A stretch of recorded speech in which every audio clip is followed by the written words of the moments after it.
हमारे सभी YouTube family को बहुत बहुत जय जय श्री सीताराम। गंगा दशहरा की बहुत बहुत शुभकामनाएं।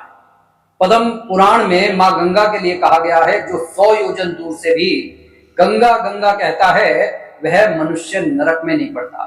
फिर गंगा जी के समान और कौन ही हो सकता है। आइए आज जानते हैं गंगा अवतरण की कथा और उसी के धरती पर उतरने के बाद से गंगा दशहरा मनाया जाने लगा। ग्रामीण क्षेत्रों में यह दिन एक उत्सव की तरह मनाया जाता है और कई दिनों तक गंगा घाटों पर बाजार सजते हैं। बहुत भीड़ भड़ाका रहता है, बहुत चहल पहल बनी रहती है। दरअसल गंगा दशहरा उस दिन को चिन्हित करता है जब देवी गंगा राजा भागीरथ के पूर्वजों की आत्माओं को शुद्ध करने के लिए पृथ्वी पर अवतरित हुई थी। ऐसा माना जाता है कि वह भगवान ब्रह्मा के कमंडल से इस धरती पर आई थी और अब दिव्य कृपा के प्रतीक के रूप में बहती हैं। उन्हें मोक्षदायिनी कहा जाता है, जो मुक्ति प्रदान करती है। गंगा दशहरा का पर्व हर साल ज्येष्ठ मास के शुक्ल पक्ष की 10वीं तिथि को मनाया जाता है। इस दिन मां गंगा का धरती पर अवतरण हुआ था। माना जाता है कि इसी दिन भागीरथ की तपस्या से प्रसन्न होकर गंगा स्वर्ग से धरती पर उतरी थी, ताकि राजा सगर के पुत्रों को मुक्ति मिल सके। इसके पीछे की जो पौराणिक कथा है, आइए उसे जान लेते हैं। दरअसल राजा सगर ने अश्वमेध यज्ञ किया था, लेकिन जब इंद्र को डर लग गया तो उसने उनके घोड़े को कपिल मुनि के आश्रम में जाकर बांध दिया। जब उनके 60,000 पुत्र घोड़े की खोज में निकले तो उन्हें वह घोड़ा कपिल मुनि के आश्रम में मिला।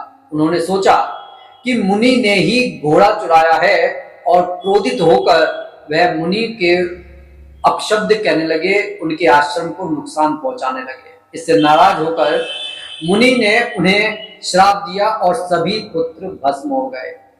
पुत्रों की मुक्ति के लिए राजा सगर के वंशज भगीरथ ने कठोर तपस्या की।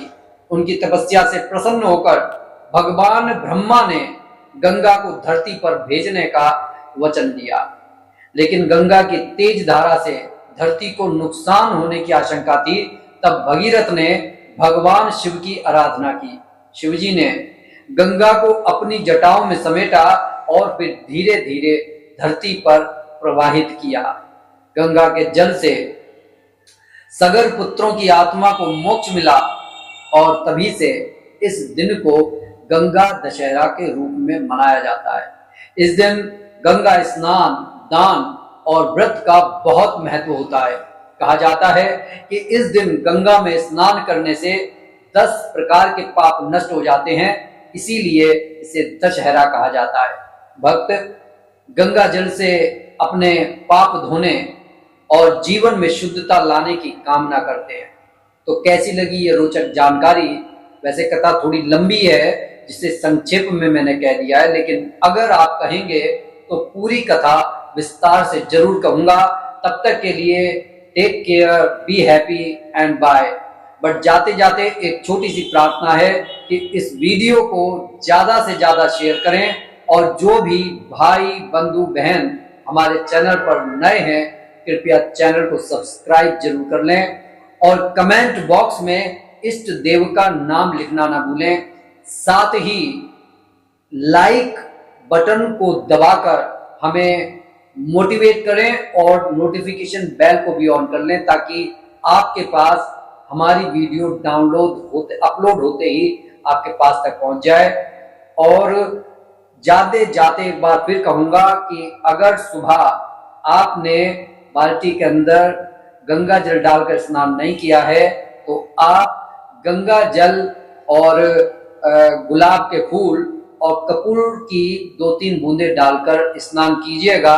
आपको वही मोक्ष प्राप्त होगा, वही आनंद प्राप्त होगा जो जब गंगा माँ के भक्त वहां पर जाकर स्नान करते हैं और उनके आशीर्वाद को प्राप्त करते हैं। तो इसी के साथ जय जय श्री सीताराम।